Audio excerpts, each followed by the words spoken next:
बाढ़ से जूझ रहे जिलों में प्रशासन ने राहत और बचाव का काम तेज कर दिया। इस काम के लिए एनडीआरएफ और एसडीआरएफ टीमों को लगाया गया, जो 24 घंटे बाढ़ में फंसे लोगों को सुरक्षित जगहों पर पहुंचाने में जुटी।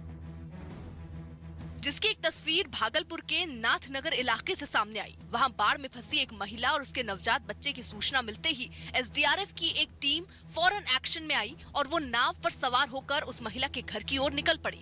कुछ आंगनवाड़ी सेविकाओं को भी ये टीम अपने साथ लेकर गई, ताकि अगर जरूरत पड़े तो महिला और उसके बच्चे को फौरन इलाज मुहैया कराया जा सके। जब ये टीम उस महिला के घर पहुंची तो उन लोगों ने बाढ़ से बचने के लिए घर की छत पर शरण ले रखी थी।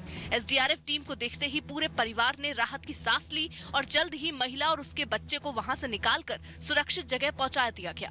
पूरा सैलाब से उनका घर घिरा हुआ था, उसमें जा करके सुरक्षित बच्चे को निकाल करके और हॉस्पिटल तक ले पहुंचाया। जिस इलाके में इस रेस्क्यू ऑपरेशन को अंजाम दिया गया, वहां के ज्यादातर मकान बाढ़ में डूबे नजर आए और पूरे इलाके पर पानी ने कब्जा जमा रखा था। बिहार में भागलपुर समेत करीब 15 जिले इस वक्त बाढ़ की भीषण मार झेल रहे हैं, जहां लोगों तक राहत पहुंचाने के लिए लगातार कोशिश की जा रही है। मगर कुछ इलाके ऐसे भी हैं जहां लोगों तक राहत नहीं पहुंच पाई। ऐसे में कई लोग तो जान बचाने के लिए अपने गांवों को छोड़कर सुरक्षित जगहों पर चले गए और ये सिलसिला अभी भी जारी है, क्योंकि राज्य की ज्यादातर नदियां खतरे के निशान से ऊपर बह रही हैं। जिसकी मार से बेगूसराय जिले की 18 पंचायतें भी नहीं बच पाईं।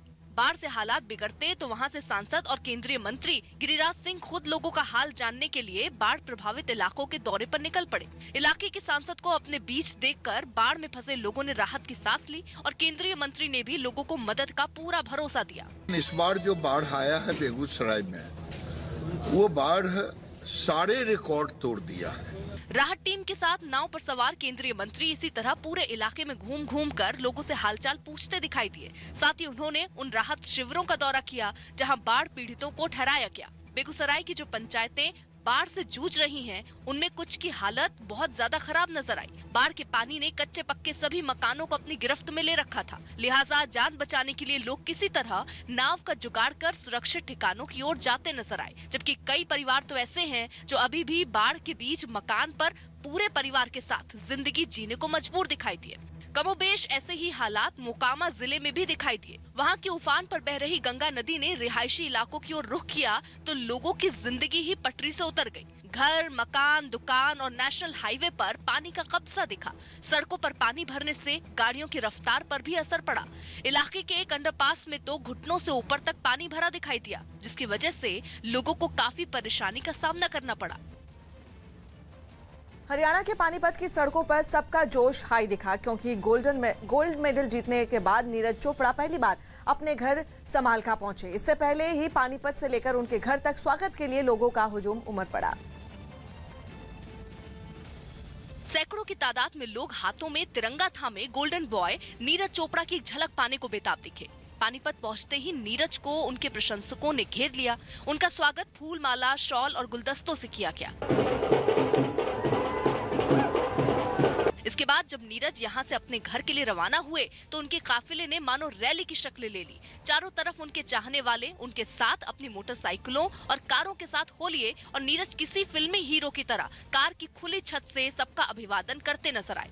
ओलंपिक में अपने भाले से इतिहास रचने वाले नीरज ने अपने रिकॉर्ड टूटने की भविष्यवाणी भी कर दी। आने वाला जो टाइम है उसमें हमारा स्पोर्ट्स ऊपर उठेगा।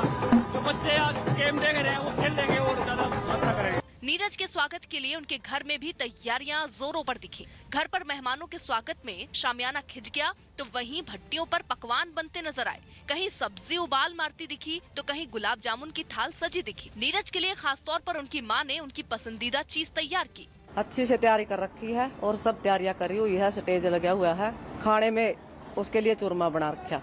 जैसे ही गोल्ड मेडल गले में टांगे नीरज अपने गांव की सीमा में दाखिल हुए, वहां का नजारा ही बदल गया। गांव वालों ने अपने लाल के स्वागत में सारा आसमान पटाखों से भर दिया और ढोल की थाप पर हर कोई झूमता नजर आया। पानीपत की हर सड़क में लोग नीरज को देखने के लिए जुटे। उनकी कार जहां से भी गुजरी, कार पर लगे तिरंगे और उस तिरंगे का नाम रोशन करने वाले नीरज को सब बधाई देते नजर आए। प्रधानमंत्री नरेंद्र मोदी ने